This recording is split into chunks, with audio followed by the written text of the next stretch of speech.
बिहार के deputy CM सम्राट चौधरी भी अपना नॉमिनेशन फाइल करने जा रहे हैं। सम्राट चौधरी तारापुर सीट से पर्चा भरेंगे। इस दौरान छत्तीसगढ़ के मुख्यमंत्री विष्णुदेव साय, केंद्रीय मंत्री ललन सिंह, राज्यसभा सांसद संजय झा, बिहार बीजेपी अध्यक्ष दिलीप जायसवाल और जमुई के सांसद अरुण भारती भी मौजूद रहेंगे।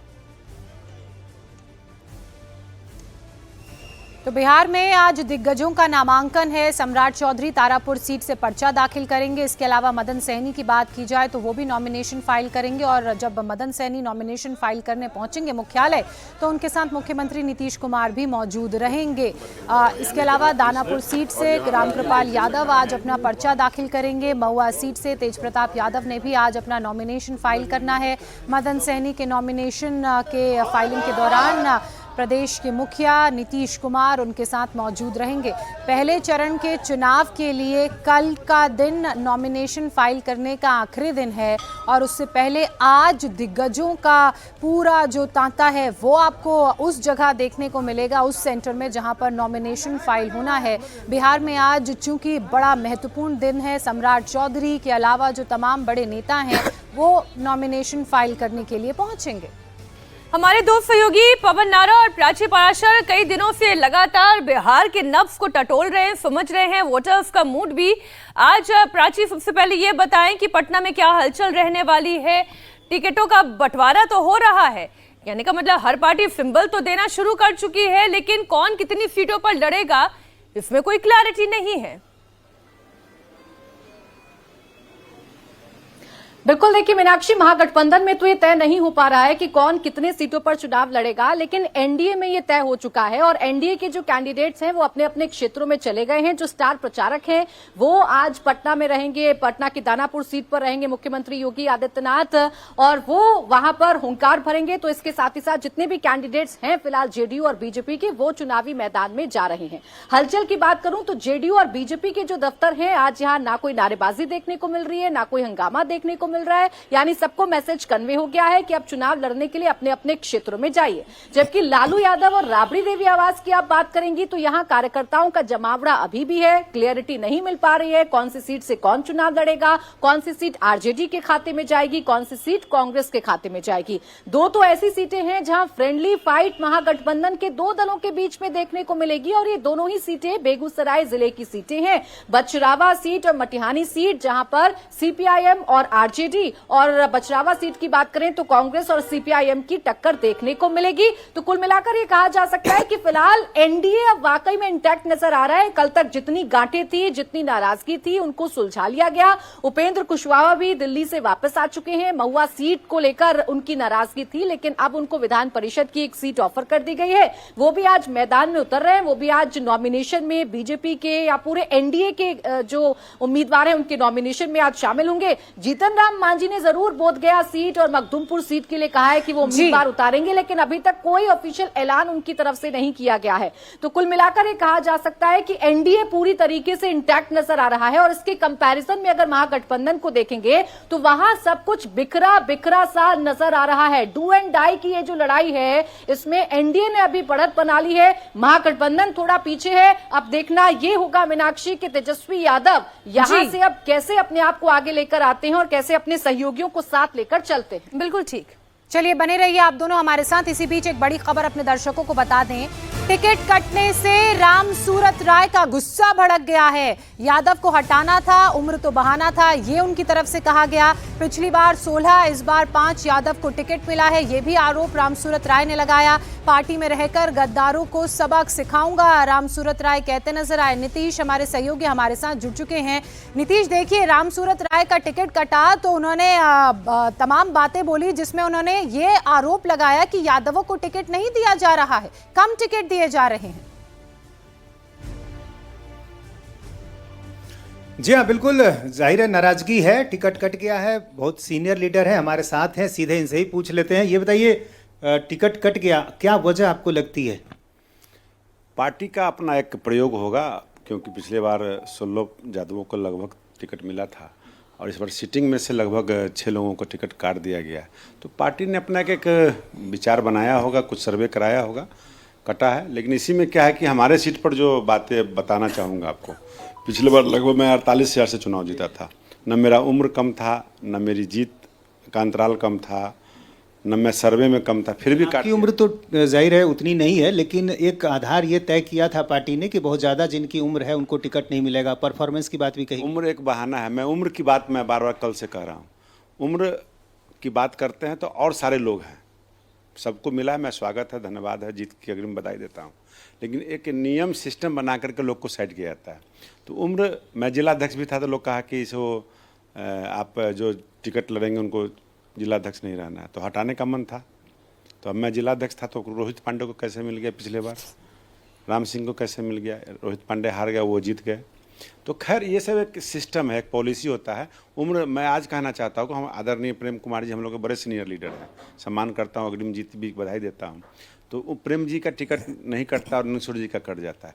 इसका स्पष्ट कारण है कि यादव को साइड करना है, काटना है। कृपाल यादव को दानापुर से टिकट मिला, वो भी यादव है। बिल्कुल, मैं कहा कर रहा हूँ, मतलब 16 में 5 लड़ रहे हैं, मैं ये कह रहा हूँ। यादवों का वोट नहीं मिलता है, आपको लगता है इसलिए ये किया? मिलते रहा है, मिलता है, मिलेगा भी, लेकिन कुछ लोग समझाने और समझाने के लिए लगे रहते हैं कि इनको हटा के इनको लड़ाएगा तो ज़्यादा फायदा होगा। तो पार्टी है, बड़ी पार्टी है, पार्टी ने निर्णय लिया होगा, ऐसा कुछ एक। और क्या वजह हो सकती है आखिर कुछ दल में जो है कुछ रहता है। मैं 3 बार बीजेपी की सीट पर लड़ा हूँ, 1 बार जदयू की सीट से लड़ा हूँ, एनडीए में ही लड़ा हूँ, एनडीए में हूँ और रहूँगा भी।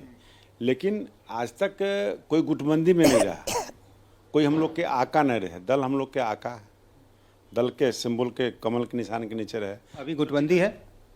बिल्कुल गुटबंदी बिहार के अंदर झलकता है और झलकेगा, लेकिन बाहर दिखाई नहीं पड़ता। लेकिन जब किसी भी कार्यकर्ता से पूछेगा तो सारी बात बता देगा आपको। तो आप क्या करेंगे आगे, चुनाव में जाएंगे, प्रचार करेंगे? बिल्कुल, मैं पार्टी का हूँ, जब तक पार्टी में रहूँगा, पार्टी का काम करूँगा, इसमें कोई मैं कहीं भागने होने वाला नहीं हूँ। निश्चित तौर पर पार्टी में रहूँगा। पार्टी ने टिकट दिया, उस व्यक्ति को भी सम्मान करता हूँ। लेकिन पार्टी के अंदर रह करके कुछ ऐसे गलत लोग हैं जो पार्टी को खराब करने में लगे हुए हैं। तो हमारा भी प्रयास होगा कि हम पार्टी को सही राय दें, सही बात कहें, ये बात मैं कहूँगा। और पार्टी में रहकर ऐसे लोग जिन्होंने आपका टिकट काटा, जो आपकी वजह बने, उनके खिलाफ भी लड़ाई होगी? वो तो निश्चित तौर पर राजनीति में समय पर बदला लिया जाता है, इंतजार करूँगा मैं भी। अच्छा, तो बदला लेंगे? बिल्कुल, पार्टी का सिद्धांत है, पार्टी के सिद्धांत का काम करूंगा, समय पर आएगा तो उसको। पार्टी तो कार्रवाई भी कर सकती है जब आप ये सारी बातें कहेंगे कि यादवों की उपेक्षा हुई है, गुटबंदी है। मैं पार्टी का कहीं शिकायत नहीं करता। पार्टी कोई भी खराब नहीं होता। पार्टी के अंदर काम करने वाले व्यक्ति अच्छे और बुरे होते हैं। मैं व्यक्ति का विरोध कर सकता हूँ। पार्टी समय आने पर बताएंगे, ये बात बड़ी इंपॉर्टेंट है। अब वो समय और वो क्या बताना और जताना चाहते हैं, वो इशारा तो यहाँ मिल ही रहा है। इधर बड़ी खबर और बता दें आपको, जेडीयू ने उम्मीदवारों की दूसरी लिस्ट भी जारी कर दी है और 44 उम्मीदवारों की दूसरी लिस्ट जारी करते हुए अररिया से शगुफ्ता को मैदान में उतारा है। इस वक्त की बड़ी खबर आपको बता दें, अररिया से शगुफ्ता अजीम को कैंडिडेचर दिया गया है। अब आप देखें, इतनी लंबी लिस्ट और एक नाम मुस्लिम उम्मीदवार का, जो लगातार चर्चा में था कि जेडीयू ने अपनी लिस्ट जारी कर दी, एक भी मुस्लिम कैंडिडेट का नाम नहीं। बीजेपी ने अपनी लिस्ट जारी की, उसमें भी मुस्लिम कैंडिडेट का नाम नहीं। तब एक नाम इसमें दिखाई दे रहा है, अररिया से शगुफ्ता अजीम को उम्मीदवार बनाया गया है। नीतीश हमारे साथ लगातार बने हुए हैं, नीतीश का रुख कर लेते हैं। नीतीश, जिस तरीके से जो आरोप लगाए जा रहे थे एनडीए पर, उनके घटक दलों पर, अब एक मुस्लिम उम्मीदवार को जरूर चुनावी मैदान में खड़ा किया गया है, ये वो लिस्ट रही। नीतीश, आप हम आपके पास आएंगे, आप बने रहे हमारे साथ। एक बार फिर से पहले पूरी लिस्ट आपको बता देते हैं। लिस्ट सामने आ चुकी है। नरकटिया से विशाल शाह को टिकट दिया गया है, केसरिया से शालिनी मिश्रा को टिकट दिया गया। जेडीयू ने उम्मीदवारों की दूसरी लिस्ट जारी की, कल 57 उम्मीदवारों की लिस्ट जारी की थी। आज 44 उम्मीदवारों के नाम शामिल हैं, जिसमें से अररिया से शगुफ्ता अजीम को चुनावी मैदान में उतारा है। तो वहीं आपको बता दें, चार मुस्लिम उम्मीदवारों को इस बार कैंडिडेचर मिला है। पार्टी की तरफ से ये लोग चुनाव लड़ेंगे, इस लिस्ट में ये बात सामने आई है। शिवहर से बात करें तो श्वेता को टिकट मिला है। इसके अलावा जोकीहाट से जनाब मंजर आलम को टिकट दिया गया है। अमौर से सबा जफर जेडीयू की उम्मीदवार बनाई गई हैं। जेडीयू ने उम्मीदवारों की चूंकि ये दूसरी सूची जारी कर दी है, 44 उम्मीदवारों के इसमें नाम हैं, जिनमें से 4 मुस्लिम कैंडिडेट्स हैं जिन्हें चुनावी मैदान में इस बार जेडीयू उतार रही है। श्वेता गुप्ता को शिवहर से टिकट दिया है। पवन नारा हमारे सहयोगी हमारे साथ लगातार बने हुए हैं। पवन, देखिए लगातार ये आरोप लगाए जा रहे थे एनडीए पर, जेडीयू पर, बीजेपी पर कि मुस्लिम उम्मीदवारों को जगह नहीं दी है उन्होंने अपनी सूची में, लेकिन अब ये जो जेडीयू की लिस्ट सामने आई है इसमें 4 उम्मीदवारों को शामिल किया गया है बतौर कैंडिडेट। बिल्कुल, इस वक्त अगर आपने हमारा सुबह का शो देखा होगा तो हमने बहुत सारे मुस्लिम समाज से बात की और जो ये तस्वीर बनाई जाती है कि मुस्लिम आरजेडी के पक्ष में लामबंद हैं, आरोप आरजेडी पर भी लगते हैं कि वो मुस्लिमों को प्रॉपर रिप्रेजेंटेशन नहीं देता और आरोप जेडीयू पर भी, लेकिन जो पर्सनल चॉइस मतदाताओं के बीच हमें समझकर आ रही है वो ये है कि जो मतदाता नीतीश पे भरोसा करते हैं, वो चाहे मुस्लिम समाज के हों या बाकी समाज के, वो अपने साथ बरकरार हैं। तो अब जब टिकटें हो रही हैं, हिस्सेदारी की बात हो रही है, कुल मिलाकर इस चुनाव में 10 दिन हमें घूमते हुए हो गए। निष्कर्ष ये है कि क्या नीतीश कुमार बरकरार रहेंगे या तेजस्वी आएंगे, मूल सवाल ये है। मतदाता जब बात कर रहा है तो वो बरकरारी या बदलाव की बात कर रहा है, और बहुत से लोग जो स्थानीय तौर पर बदलाव की बात कर रहे हैं वो नीतीश की बरकरारी की बात कर रहे हैं, और जो बहुत से लोग तेजस्वी की बात कर रहे हैं वो स्वीकार करते हैं कि स्थानीय स्तर पर बदलाव की बात नहीं है। तो कुल मिलाकर खबर यह है कि नीतीश को विपक्ष जितना बुजुर्ग और जितना कमजोर बता रहा है, ग्राउंड पर स्थिति ऐसी नहीं है। नीतीश के समर्थक या नीतीश के वोटर आज भी नीतीश के साथ खड़े हैं और नीतीश जानते हैं अपने कार्ड्स कैसे खेलना है। तो मुस्लिम उन पर भरोसा करते हैं, तो रिप्रेजेंटेशन दिया गया है। वो बात अलग है कि कितना दिया है और कैसे दिया है, उसको लेकर जरूर बहस की जा सकती है। 101 सीटों में से 4 सीटों पर मुस्लिम रिप्रेजेंटेशन दिखाई दे रहा है, और अगर पिछले बार के मुकाबले अगर इस बार की बात करें, हाँ कैंडिडेचर में कमी जरूर है, लेकिन बहुत सोच समझ के टिकटों का बंटवारा किया जाता है। पवन, बहुत शुक्रिया आपका इस पूरी जानकारी के लिए। इस बीच महागठबंधन में सीटों को लेकर घमासान मचा हुआ है। अभी तक महागठबंधन की किसी भी पार्टी की औपचारिक लिस्ट नहीं आई है, लेकिन कम से कम महागठबंधन में 2 सीटों पर फ्रेंडली फाइट्स तो एकदम साफ दिखाई दे रही है। बेगूसराय की मटिहानी सीट की बात करें, जहां पर आरजेडी और सीपीआई दोनों अपने उम्मीदवार उतार रहे हैं।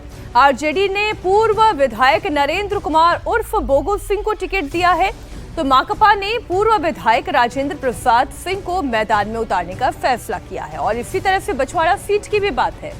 बछवाड़ा सीट की बात करें तो कांग्रेस और सीपीआई के उम्मीदवार यहां पर आमने सामने होंगे, और ये जो लड़ाई है ये बेहद ही दिलचस्प हो गई है। कई ऐसी भी सीटें हैं जहां जिनको ये सीटें गठबंधन में अलॉट हैं, उसके अलावा भी सहयोगी साथियों ने गठबंधन के अपने उम्मीदवार खड़े कर दिए हैं। अब अगर एनडीए की बात की जाए तो कुछ सीटें एनडीए की जो जेडीयू के पास थी वो चिराग पासवान को दी गई हैं, और उन्हीं सीटों पर जेडीयू ने अपने लोगों को भी टिकट दिया है। महागठबंधन की बात कर ले तो यहाँ पर सब कुछ ठीक नहीं है। अभी तक सीटों का बंटवारा नहीं हो पाया है, लेकिन इस बीच आरजेडी ने बाहुबली सूरजभान सिंह को अपनी पार्टी में शामिल कर लिया है। सूरजभान ने कल लगभग आधी रात को तेजस्वी यादव से मुलाकात की। इस दौरान उन्होंने आरजेडी में एंट्री ले ली। सूरजभान ने कल ही पशुपति पारस की पार्टी से इस्तीफा दिया था, और सूरजभान की पत्नी वीणा देवी मोकामा से नामांकन आज करेंगी, ऐसी भी खबरें हैं। मोकामा से बाहुबली अनंत सिंह इस चुनावी लड़ाई में पहले ही नामांकन कर चुके हैं। इस तरह मोकामा में अब 2 बाहुबलियों की टक्कर आपको देखने को मिलेगी। यहां अनंत सिंह और वीणा देवी की तरफ से उनके पति सूरजभान सिंह आमने सामने होंगे। ये लड़ाई, ये मुकाबला भी दिलचस्प है। अब 2 आप तस्वीरें देख रहे हैं, पहली उस वक्त की जब मुलाकात हुई, और इसके अलावा दूसरी तस्वीर उस मुकाबले की जो आगे देखने को यहाँ मिलेगा। आइए अब एक तस्वीर आपको दिखा देते हैं। आज नॉमिनेशन फाइलिंग का दिन है, और बिहार के डिप्टी सीएम सम्राट चौधरी यहाँ पर पूजा पाठ करते हुए दिखाई दे रहे हैं। पहले पूजा पाठ होगी, फिर नॉमिनेशन फाइलिंग होगी। आपको बता दें, जिस सीट से सम्राट चौधरी चुनाव लड़ रहे हैं, ये सीट भी जेडीयू कोटे की थी, लेकिन बीजेपी ने इसे जेडीयू कोटे से ले लिया, और अपना उम्मीदवार सम्राट चौधरी यहां से अब वो मैदान में उतर रहे हैं।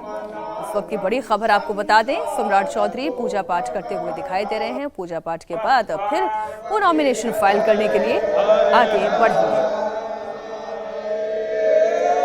आज कई दिग्गज अपना नामांकन दाखिल करेंगे और उसी में से एक सम्राट चौधरी भी हैं, प्रदेश के डिप्टी सीएम हैं और जिस सीट से वो नामांकन दाखिल कर रहे हैं, दरअसल पहले ये सीट जेडीयू के पास थी, लेकिन चूंकि अब यहाँ से जो चुनाव है वो सम्राट चौधरी लड़ रहे हैं और इसीलिए उनका नामांकन आज इस सीट से दाखिल होगा। कई बड़े जो लोग हैं, पॉलिटिकल इन्फ्लुएंशियल लीडर्स हैं, वो भी इस नामांकन में सम्राट चौधरी के साथ मौजूद रहेंगे। इसके अलावा सुरसंड से नागेंद्र राउत को चूंकि टिकट मिला है तो वो भी अपना नामांकन दाखिल करेंगे। सुनिए सम्राट चौधरी। आम जनता का आशीर्वाद चाहिए, सबके शुरुआत आज प्रभु से किया है, जनता के दरबार में जा रहे हैं और जनता का आशीर्वाद लेकर बिहार की समृद्धि के लिए काम करना है।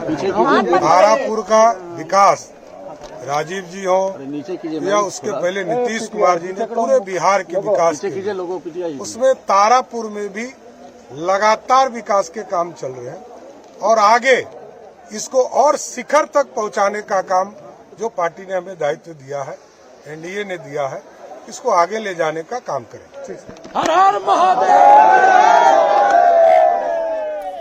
एक बार फिर से तस्वीरें आपको बता दें, सम्राट चौधरी तारापुर में मौजूद हैं और अगर तारापुर विधानसभा सीट की बात की जाए तो जेडीयू के राजीव कुमार सिंह यहां से पिछले मर्तबा चुनाव जीते थे।